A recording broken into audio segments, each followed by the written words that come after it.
Welcome to Guide Guru. We hope this video helps.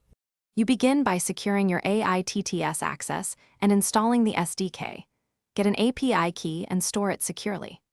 Once done, prepare your source text or SSML and split long scripts into 3,0,0,5,0,0,0 character chunks to avoid truncation. Make sure to select a sample rate and output format such as 44, 100 HZ-WAV, or 32 kbps MP3. Then run a quick test call with a short phrase to verify authentication. You now refine the voice and processing settings to match your goal. Choose a profile that fits tone, then adjust rate, pitch, and breathiness for realism. Once done, use SSML to insert pauses, spellings, phoneme tweaks, and marked emphasis so the model pronounces names and numbers correctly. Make sure to normalize loudness and apply low-pass or high-pass filters if needed. For long content, decide streaming for low-latency playback or batch rendering for final production quality and post-processing.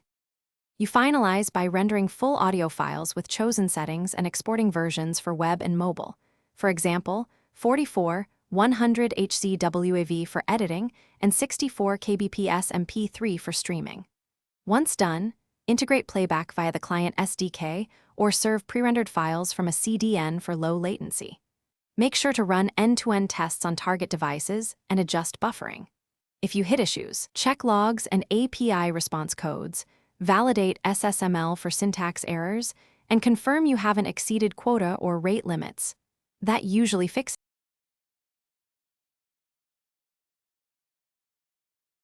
Thanks for watching. Consider subscribing if we helped you today.